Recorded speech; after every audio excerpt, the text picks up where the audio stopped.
Olá, pessoal, sejam bem-vindos ao meu canal. Meu nome é Aníbal Azevedo. Eu sou o seu guia aqui nessa maravilhosa playlist destinada ao estudo de simulação, no qual a gente está fazendo uma releitura de um curso que já existe, certo? E a gente está colocando nessa releitura as questões de Python e inteligência artificial sempre que possível, tá? Em particular, nessa aula de hoje, eu vou comentar aí sobre a ruína do apostador. Já tem um outro vídeo bem extenso, inclusive no canal, eu vou indicar esse vídeo. E se você achar esse conteúdo interessante, se ele for relevante para você, se você gostar, não esqueça de curtir, compartilhar, também comentar, dar dicas, sugestões aí para o nosso canal, tá bom, pessoal? Então vamos colocar já aqui, ó, a temática dessa aula, né? Que a gente vai fazer uma releitura da Ruína do Apostador. Eu vou deixar na descrição do vídeo essa apresentação, tá, pessoal? E aí, com isso, depois você pode clicar na apresentação. E aí tem os vários links que eu vou mostrar nessa apresentação, vão estar, enfim, disponíveis. Então, tem esse vídeo sobre a ruína do apostador, o que é o problema, enfim, eu vou comentar rapidamente também. Mas o foco aqui vai ser como é que a gente foi, os programas que a gente desenvolveu em Google Colab, usando a linguagem de programação Python, e como é que ao longo desses programas a gente foi evoluindo no nosso entendimento e discernimento desse problema, tá? Então, veja o seguinte, na verdade, pessoal, a gente tem um código mais simples inicial, né? Que a gente passou. A partir desse código inicial, tem um código que é de fato o código que é dado, digamos assim, para os alunos, como um start, né? Para resolver algumas questões. E depois tem o código que foi alterado para inserir novos insights, digamos assim. Então, a cada código, eu parto da questão da programação Python, né? É uma coisa mais intuitiva, uma coisa mais próxima daquilo que se deseja para ter um entendimento estatístico, e aqui um discernimento um pouco mais aprofundado sobre situações que podem ocorrer, né? Cenários não intuitivos, digamos assim, tá bom? Então, eu vou começar pelo código original, lembrando que na descrição do vídeo vai ter o link para essa apresentação, tá, pessoal? E vai ter dentro da apresentação os links para os collabs, que eles estão compartilhados com vocês. Então, o collab, na verdade, é um ambiente dentro do Google Drive que você pode criar programas de computador, tá? Então, aqui você tem, por exemplo, é uma interface muito simples, leve. A vantagem é que você pode fazer isso de qualquer lugar, desde que você tenha acesso ao computador e à internet. E você roda em qualquer lugar, sempre o mesmo programa. Não tem aquele problema de baixar, instalar na sua máquina. Aí você vai para um lugar diferente, pô, mas ficou na outra máquina. Não, você está rodando isso no servidor da Google, no Google Drive. Então, enfim, tem suas vantagens, certo? Aqui tem, inclusive, pessoal, vou rodar aqui para vocês. Para quem nunca viu, isso aqui é um código pronto. E você pode alterar esse código, né? Então, se você quiser, você clicou lá no link do Google Colab e você pode salvar uma cópia no seu Drive, aqui, tá? E você pode alterar. Isso aqui é legal, é uma célula de texto, então você tem aqui ó, mais código, você insere uma célula que você pode colocar código Python, a gente já vai comentar esses códigos que estão aqui. Aqui você tem uma célula de texto, que inclusive você tem muitas opções aqui, eu botei uma opção além do texto, né? Eu pus a cerquinha, aí ele faz esse negócio de título. E aqui você tem a possibilidade, inclusive, de colocar emojis, né? Tá vendo, ó? Então eu botei aqui, você pode digitar inclusive aqui, deixa eu ver se vai aparecer, ó, rap, tá vendo? Deixa eu ver se rap, ó, ralo, apareceu o ralo aqui, né? Era rap, era para ser rap. Ele tem um slide rap, enfim. Então tem as opções, eu não vou inserir agora. Eu já fiz a inserção anteriormente, tá? E aí, é bom, por que isso aqui é legal? Porque você pode documentar e você pode esconder, ó, tá vendo? Essa opção da cerquinha aqui é legal para você fazer como se fossem sessões e capítulos de livro, enfim. Tá aqui, ó. E aí isso é bacana para você poder ter um programa documentado, separado por sessões, enfim, é uma forma muito bacana de você organizar o seu código, documentar. O notebook permite você fazer anotações. É uma estrutura, uma organizacional muito interessante, tá? Bom, vamos colocar aqui essa célula, pessoal, que tem um play aqui. Se eu aperto o botão de play, veja que ele está conectando aqui. Deixa eu sair da frente. Está conectando. Isso aqui ele está indo no servidor do Google Drive, tá?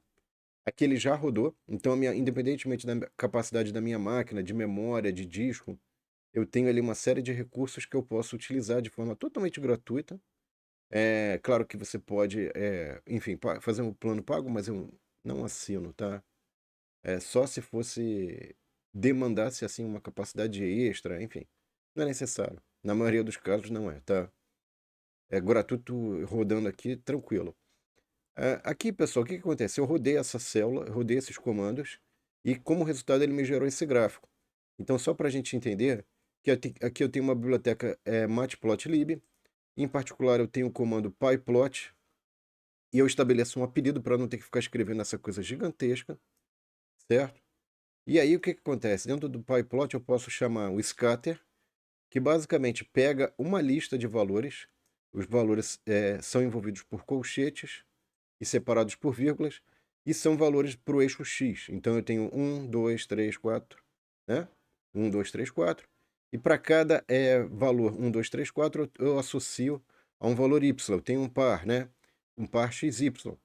Então, para esse par xy, eu faço o gráfico de scatter. O que, que significa? De ponto, né? Ponto a ponto. Então, eu tenho aqui 1, aqui eu tenho o 2, né? Para x igual a 2 eu tenho y igual a 4. Então ele vai pareando esses valores, x, y, e ele faz esse gráfico aqui com a cor vermelha. Eu poderia ter mudado, poderia ter botado outra cor, né? Então eu poderia ter botado, por exemplo, yellow, orange. Aí você pode testar e você pode verificar o que, que aconteceria, tá? Claro que não fica, enfim, tem diferentes opções que você deve testar. Deixa eu ver se. O marker, inclusive, aqui, ó, ele tem opções ali de asterisco, ponto. Aqui o triângulo ele gera um triângulo, né? Esse aqui seria, na verdade, o acento circunflexo. E aqui, enfim. Então aqui o ponto, tá vendo? Eu prefiro o asterisco, que me permite isso aqui. O orange não fica tão marcante, eu prefiro o red nesse caso aqui, para dar um contraste com o blue, tá? Enfim. Então são opções que você tem. Aqui você dá o plot, aqui tem uma grade, né? Então, repara que o plot aqui, na verdade, ele conecta os pontos, formando a linha, né? Um padrão de tendência, digamos assim, fica mais fácil de ser identificado como uma linha. Ao ponto que os valores individuais, o comando scatter é mais interessante. O PLT Show, pessoal, ele é totalmente opcional, mas se você não colocar ele, ele vai imprimir um valor aqui. Não, aqui nesse caso ele não imprime, mas algumas vezes ele imprime. É só uma questão cosmética, assim, de não ficar imprimindo valor e tal, além do gráfico, tá? Aqui já tem uma coisa mais relacionada à questão do simulador de apostas, que eu introduzo uma dinâmica, e nessa dinâmica incluo a questão do aleatório, então eu preciso da biblioteca random. E a biblioteca random, pessoal, tem uma coisa muito interessante que é esse random seed, tá? O que que é isso aqui? Na verdade, eu preciso fornecer um valor inicial que vai me gerar a sequência de valores aleatórios, certo? Então, se eu troco isso aqui serve para a gente garantir que se eu não coloco esse comando, pessoal, eu não garanto que os valores aleatórios que eu mandei rodar esse programa serão os mesmos. Ou seja, eu não consigo reproduzir a mesma figura, tá? Depois a gente faz um teste em relação a isso, vocês vão verificar, tá? Então isso aqui serve para fazer testes e garantir a reprodutibilidade desses testes, né? Aqui eu tenho aqui uma série de parâmetros que eu vou utilizar para construir o meu próximo gráfico que está dado aqui, ó. Você vê que, na verdade, esse gráfico aqui, ele é muito próximo do anterior, só que a determinação do cálculo desses pontos, ele envolve um processo aleatório, um sorteio aleatório, tá? Então, o que acontece? Eu tenho um saldo inicial, que poderia ser diferente de zero, mas tudo bem. Esse saldo inicial é armazenado aqui numa lista, chamada lista de histórico. Esse saldo inicial eu imprimo, né, só para a gente verificar. E aqui eu tenho um comando for, pessoal. Na verdade, eu queria indicar, inclusive se você não conhece Python, deixa eu indicar para vocês aqui, pessoal. Vou indicar agora para vocês uma página muito bacana. E nessa página muito bacana, eu vou deixar na descrição do vídeo também, pessoal. Vou colocar aqui, ó. Isso aqui são várias outras coisas que a gente tem, né? Mas eu acho que o mais importante está aqui, ó. Que é o curso de Python para todos, tá? Tem vários projetos para todos aqui. Mas o Python para todos, se você não conhece o comando for, você não viu os outros vídeos, e gostaria de se aprofundar, ou enfim, você está precisando de um reforço nisso aqui, aqui eu começo desde o início, desde tipos básicos, o que são variáveis, coleções, tabela de dados, enfim, aí tem listas, né? Aqui eu tenho listas, tuplas, enfim, você gostaria de ter exercícios, coisas para você treinar. Então, quando você clica nessa página aqui nas figuras, você tem uma playlist, você tem acesso a uma playlist no YouTube, tá tudo livre, gratuito, né? E aí você pode ir navegando aqui, tá, pessoal? Nas playlists, ou se você preferir também, aqui na legenda das figuras você tem acesso a, por exemplo, a série de comandos que foi colocado dentro dessa playlist que foi utilizado para gerar playlist. Então, por exemplo, aqui eu tenho uma série de problemas que são utilizadas nessa playlist associada ao comando for, tá? Aqui é a playlist inicial, né? Mas se eu clicar aqui nas bonequinhas, você pode, enfim, vai ter acesso à playlist com os vídeos no YouTube. Aqui você tem, não, mas eu queria verificar se tem alguma coisa que eu posso aprender ou que eu não conheço. Então aí você tem acesso direto aos códigos em Google Colab. Lembrando que você tem esse recurso do ir no arquivo, salvar uma cópia no seu Google Drive e você pode alterar depois, tá? Então tudo isso está bem didático, bem passo a passo, certo? Com vários problemas interessantes para você treinar e exercitar o uso do for. Mas falando de maneira mais direcionada, então, pessoal, feito esse pequeno e breve parênteses, que pode ajudar muita gente, né? Enfim. Então aqui tem várias disciplinas que eu coloquei, código, vídeo, etc, tá? Eu já tinha mencionado isso eventualmente em outros vídeos, mas de repente a pessoa chegou agora no canal, né?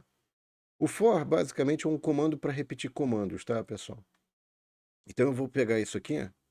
Isso é uma vantagem, inclusive, que eu tenho dentro do Google Colab, que se eu quiser eu posso vir aqui, ó, crio uma outra célula de código e posso fazer uma experimentação rápida para eu entender como é que funciona esse trecho de código aqui, tá bom? Então, o que eu posso fazer? Eu posso vir aqui, ó. É claro que ele aqui ele reclamou porque eu não definia esses parâmetros iniciais, né? Mas eu copio e colo ali. Ele também vai reclamar porque eu não defini o random. Eu vou ter que fazer um random, import random ali. Vou fazer isso agora. Mas o intuito aqui, na verdade, pessoal, é que eu posso testar e tentar entender trechos do meu código. Ó. Então, o que acontece aqui? Eu comecei com um saldo inicial. Aí, para esse saldo inicial aqui, eu não fiz nada, né? Porque aqui no for, o que eu faço? Eu vou gerar de 0 até n, onde n aqui é 10. Então, eu vou gerar 10 valores aleatórios. Tá? Ele não chega até n, ele vai... Se você quisesse, você poderia imprimir o valor de i. Então, eu poderia colocar aqui, ó, quer ver? I igual a vírgula, e o R nosso. Pronto, vamos rodar agora, ó. Tá, ok. Faltou botar uma vírgulazinha aqui. Sorry, people. Às vezes dá uns errinhos, mas já superamos. Então, olha só, veja o seguinte: para um certo valor de i, para i igual a zero, né? Então ele está repetindo isso aqui quantas vezes? Ele vai repetir isso para i igual a zero, i igual a 1. Ele vai variando o valor de i até que o valor de i chegue em n-1. O n é 10, então ele vai repetir até de 0 até 9. I variando de 0 até 9. Tá? E a cada vez que o i assume um valor, ele gera um valor aleatório random, tá? Ponto random. Só que aqui no caso, pessoal, se eu mandar gerar de novo, quer ver? Ó, vou mandar gerar de novo. E ele gera novos valores aleatórios, ó, outra sequência de valores aleatórios. Aqui entra a importância desse random seed, tá, pessoal? Que é justamente pegar um número e colocar esse número aqui como semente do processo aleatório. O que é isso? Ele sempre utiliza como referência para gerar a sequência de valores aleatórios o mesmo número que é o número 2. Ó. Então, se eu rodar de novo, ó, tá vendo? Ele sempre gera os mesmos valores aleatórios.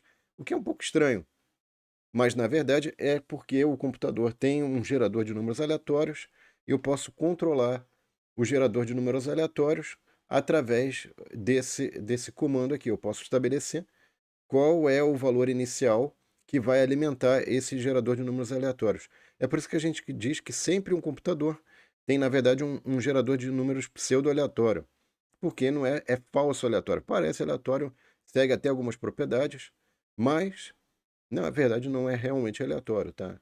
É feito para parecer aleatório. Inclusive, se você quiser aprofundar nesse tema, menciona aí no comentário, fala alguma coisa, ok? Mas o ponto é, para explicar esse programa, era esse trecho aqui é imprescindível, tá, pessoal? Eu vou até deixar ele aqui, porque ele tem uma parte bacana. Bom, então aqui o que acontece, pessoal, é que eu tenho essa parte inicial vencida, e aqui tem o if, né? O que é o if nosso aqui? É a probabilidade de ganhar. Então, dependendo do que saiu nesse valor aqui, se esse valor foi menor ou igual a P, que é a probabilidade de ganhar, que é meio, então eu digo que, de fato, a pessoa teve um ganho, então o meu saldo atual vai ser adicionado mais um, e adiciono isso no meu histórico, minha lista que vai guardando os históricos, e ele imprime a mensagem de ganhou. Caso contrário, eu reduzo uma unidade no saldo, adiciono isso no histórico e menciono a pessoa perdeu, tá? E aqui, na verdade, eu vou fazer uma lista de valores que vai de 0 a n mais 1. Por quê? Porque eu coloco o saldo inicial aqui. Então eu tenho n mais 1 valores, incluindo o saldo inicial. E nesse histórico, além do saldo inicial, eu tenho aqueles saldos que foram sendo obtidos conforme eu fui fazendo o processo n vezes. Tá? Para ver como é que o saldo está oscilando ao longo das várias jogadas aqui, tá? Das várias etapas do meu experimento. Então vocês vejam aqui que ele vai mostrar nesse for agora não só o valor aleatório, mas em função do valor obtido, se ele é menor ou igual a meio, significa que ele ganha, mas no caso aqui foi maior, então perdeu. Então o saldo que era inicialmente 0 foi reduzido em 1. Aqui perdeu novamente porque foi maior que meio, né? E aí o resultado é que ele foi reduzido em menos 1 de novo. Agora eu posso ir ganhando, e aí o saldo vai ser incrementado mais um, aí perdeu. Veja que aqui não foi um bom histórico, né? Então tem essa linha decrescente. Claro que eu poderia ir, digamos assim, a um evento aleatório, ao cassino, né? Por exemplo, e rodar esse experimento com várias etapas, né? Aqui o experimento tem 10 etapas, mas eu poderia rodar 9 etapas. Eu poderia rodar isso aqui várias vezes, m vezes, que é o que é interessante. Então, cada linha que for ser gerada vai gerar um experimento. É um experimento aqui com um saldo final correspondente, tá? A diferença agora desse programa, pessoal, é que, na verdade, eu criei funções para ficar fácil de documentar, de separar a funcionalidade. Então, eu tenho aqui o simulador e eu tenho como parâmetros. Lembrando, hein, pessoal, se você não sabe o que são funções, vai lá no nosso Python para Todos. Você pode dar uma olhinha lá, tem inclusive uma olhadinha lá. Tem inclusive essa coisa de como criar funções. Funções é legal para você melhorar a legibilidade do seu programa, manutenção. No início é um pouco chatinho, mas depois você pegando o hábito, fica muito interessante, tá? Essa prática. Então, na verdade, eu estou criando um comando novo através de funções, usando o comando def. E aqui são os parâmetros de entrada da minha função. Então eu ponho o saldo inicial, o número de etapas e a probabilidade de ganhar. Com essas informações, eu executo esse trecho de código que faz como cada vez que eu rodo essa função, é como se eu fizesse uma linhazinha dessa, ok? Muito bem. Aqui eu tenho a semente do processo aleatório que eu faço antes de começar a rodar todas as simulações. Aqui é o X que vai ser importante para a gente poder fazer o gráfico, tá? Além do simulador, eu vou ter também uma outra. Eu teria que ter uma outra função, mas aqui não tem. Eu deixei aqui só no plot mesmo, porque cada vez que eu chamo o simulador, eu tenho um histórico, e eu imprimo. O que seria histórico? Seria a linha, e eu vou colocando no mesmo gráfico, através do comando plot, tá?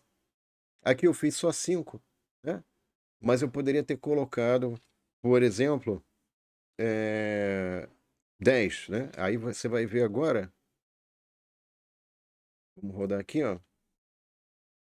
Então, nesse caso, eu teria 10 saldos finais. Claro que você teria linhas coincidentes, por isso que aqui, inclusive, está mais reforçado, né? E você poderia, inclusive, estabelecer algum critério. Por exemplo, eu poderia pegar o saldo final e estabelecer, né? Então, aqui só para mostrar como é que eu poderia pegar, dentro desse histórico de valores aqui, o último valor, que seria o saldo final. Tá? Então, isso aqui é um conteúdo interessante, porque pensa que eu tenho uma lista aqui, né, de valores. Como é que eu posso pegar valores aqui usando colchete, um índice inteiro? Então, aqui, ó, eu pego o primeiro valor usando o índice 0, índice 1, por exemplo. Aí eu tenho o segundo valor, né? Índice 2. Aí eu pego o terceiro valor da lista, que é o valor 3. E assim por diante. Agora, se eu quisesse pegar o 5, sem saber qual é o tamanho dessa lista, eu posso sempre botar um -1. E aí você se pergunta, por que -1? Porque se aqui é o 0, o -1, aí eu uso o recurso da lista circular. Ele volta para o final. Então aqui é um -1, tá? Então aqui, ó, se você botar -1, ele vai para o 5. Se você botar -2, ele vai não para o último, mas para o penúltimo. E assim por diante, tá? Então, essa é a lógica de eu usar o valor -1 para acessar o último valor de uma lista. Então, aqui, como é que eu poderia fazer? Eu poderia simplesmente desativar esse comentário.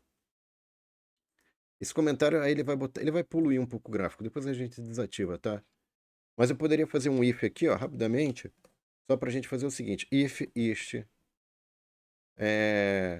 Vamos fazer o seguinte. Então, o saldo final, né, que você obteve numa dada rodada ali da simulação, é maior que 0, é positivo, eu ponho azul. Else, você poderia até melhorar, na verdade, aqui, eu vou fazer um pouquinho melhor do que isso, tá, pessoal? Vou fazer o seguinte, color igual a blue,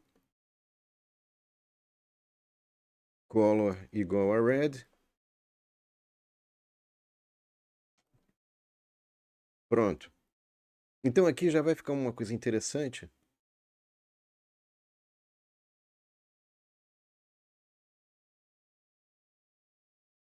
que vai ficar mais ou menos isso, tá, pessoal? Ah, ok.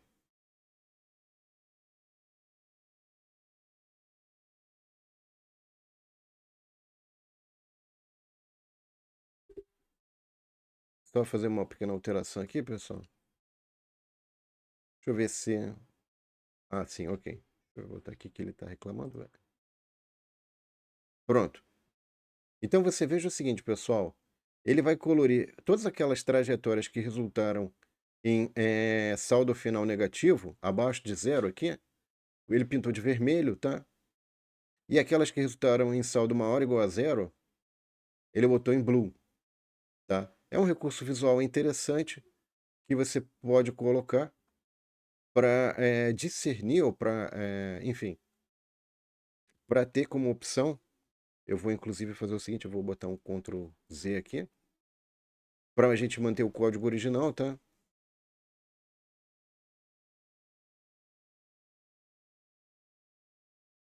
Eu vou deixar o código original aqui e vou colar embaixo uma célula com esse histórico nosso que a gente acabou de fazer aqui no vídeo. Então depois disso aqui eu venho e ponho mais um código, ó, com esse código do colorido aqui, essa opção, tá? Então aqui está o código original que não tinha essa coloração e tem essa adição que a gente fez. Bom, isso só para começar a entender, né, pessoal? Bom, aí o que acontece? Por que eu fiz esse preâmbulo tão longo? Aqui o que acontece? Esse código já é um pouquinho mais sofisticado e eu já ponho as questões de estatística, que inclusive estão colocadas aqui nesse nosso outro curso que a gente tem de estatística para todos também, tá? Enfim, depois você dá uma... Tem todo um mundo de vídeos ali que a gente desenvolveu, certo? Esse aqui é o Estatística para Todos.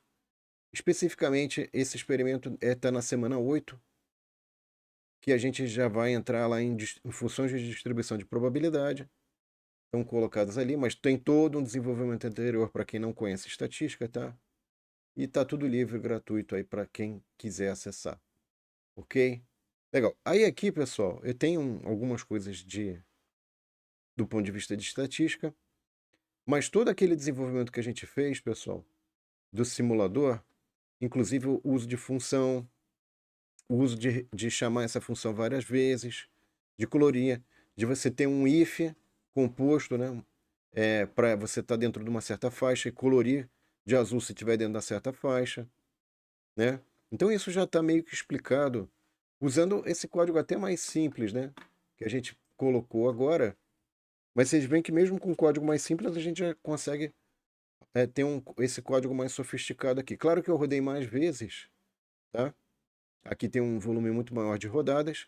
E ao invés de fazer linha, eu usei só o. Como aqui tem um número de etapas muito grande, cerca de 90, então eu não precisei nem fazer a linha. É só botar o ponto a ponto que ele já fica interessante, tá? Esse aqui é o código melhorado, digamos assim, mas a gente meio que chegou nele a partir do código original simples, né? E tem toda uma base estatística que eu não vou comentar, um desenvolvimento, enfim, com funções de distribuição, tem todo um detalhamento que aqui eu não vou fazer, mas, enfim, o pressuposto é que você já tenha pelo menos alguma base estatística, tá? Mas, do ponto de vista computacional, é perfeito para você entender, não há problema nenhum, é bem simples a dinâmica. E aqui eu vou avançar aqui para o código novo, pessoal, e vou mostrar a diferença desse código novo no seguinte sentido, pessoal. A gente tem aqui uma adição que acontece o seguinte: no código original, você tinha uma série de parâmetros que são dependentes da matrícula da pessoa. E isso não estava atrelada, não havia um vínculo, por exemplo, desses parâmetros com o uso desses valores desses parâmetros aqui. Então, nesse código, eu atrelo, eu faço esse vínculo. Então, aqui, por exemplo, está M, não está, por exemplo, 2333, não está manual, né? Aqui, por exemplo, eu tenho saldo inicial, NP, que são dados aqui anteriormente. Isso é uma outra coisa importante. Normalmente no notebook, você primeiro roda a célula que vem primeiro. Então, eu carregaria essa célula, tá?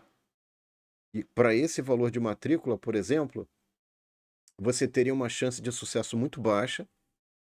Não é 50%, né? Como é o caso aqui. Então, nesse gráfico aqui, a chance de sucesso é até elevada, né? Então, para cada jogada que você faz, a sua chance de ser bem-sucedido é muito boa. O que significa o seguinte, que a chance de você sair com um saldo positivo acima de zero é muito relevante. Inclusive, eu posso me dar o luxo de estabelecer uma faixa aqui, não só acima de zero, mas entre 4 e 24. Eu poderia, enfim, poderia até botar valores mais elevados de saldo, tá? E conseguiria, de fato, resultados finais, né? Isso com um número muito grande de etapas aqui, de passos, né? A cada simulação. Agora, essa situação que eu obtive aqui, com essa probabilidade de sucesso, é radicalmente diferente. E é o que acontece: o saldo final mínimo e máximo, saldo final mínimo e máximo, ele vai ser muito difícil de ser atingido. Na verdade, aqui ele vai afundar, né, em dívidas, né? Com essa probabilidade tão baixa de ganhar. Então, o que acontece aqui é que ele mergulha em conjunto, né? Todos os possíveis valores vão mergulhar em conjunto. E é por isso que a gente fez esse código um pouco mais sofisticado para mostrar como é que pode acontecer esse cenário, tá? Então a probabilidade de você sair com um saldo positivo é zero, o que não significa que seja possível, mas está muito próximo de você levar 1 milhão de anos para poder 1 milhão de rodadas, enfim, seria até um experimento interessante saber se eu jogar 1 bilhão de rodadas ou for 1 trilhão de vezes, será que eu consigo sair com esse saldo, né? Pode ser que sim, mas é aquela história, né? É difícil, né? Muito bem. Então, aqui você tem uma série de outras informações que não são necessárias. Eu acho que é isso que a gente pode concluir desse outro código. E com isso, então, pessoal, a gente chega ao final dessa nossa releitura enfatizando a ruína do apostador, principalmente códigos Python em Google Colab.